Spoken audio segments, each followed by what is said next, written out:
let me show you how I make this insanely delicious Biscoff banana pudding that you're just gonna like flip over it. It's one of the best things ever, and this is what I call a cheat recipe, meaning honestly I didn't make anything homemade and it's fine. However, if you want a homemade version of this exact recipe, I will link my video down below for my favorite banana cream pudding, and all you do is you're just gonna add a little bit of Biscoff cookie butter to this whole thing, and then just use Biscoff cookies instead of graham crackers. But basically you're just going to make a box of vanilla pudding with a cup and a half of milk.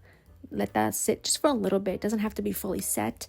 You're going to go ahead and add some sweetened condensed milk, and I know this looks really loose at the moment, but I promise you it sets perfectly.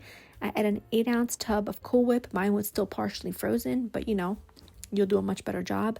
And like I said, this is what I call a cheat recipe, where basically it comes together in literally 5 minutes. It sits in the fridge and it's perfect for dinner time company. It is so sensational. This was my husband's birthday dessert. This is what he requested, and we all love it. It's delicious. Add half of that custard mixture to the bottom of a casserole dish or any dish that you're putting this in.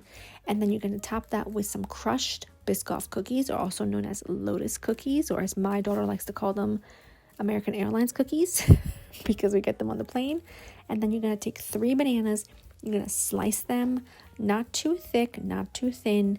And you're just going to cover this whole thing. Like, there's no real measurements to the amount of cookies I use. I just use enough to make my heart happy.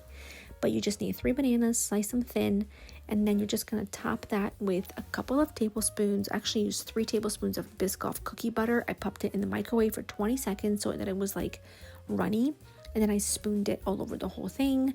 And then, oh my gosh, this was so good, I can't even think straight. And then I just topped it with the remaining custard, and like I said, I know it looks runny, but this sets in the fridge and it is like velvet when it's done. Okay, it's perfection. Make sure you're just kind of covering everything as best as you can, and then pop this into the fridge. I loosely covered it with some plastic wrap, popped it into the fridge to set for a few hours. When ready, look at that little hole that my little daughter decided to give a taste test to. Did you see that? No. And then I topped it with some of these Biscoff cookies that I cut in half, which honestly, they look like little tombstones. Okay, this bothered me so bad. But then by the time I realized that, it was just too late to go back. They look like little tombstones. And then just like slices of banana, a little more drizzle of that Biscoff cookie butter, and pretty much done. And it was so good, so delicious. The recipe's in the description down below.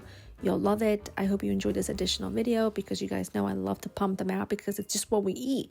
And I love to share that. Look at the texture. You will love it.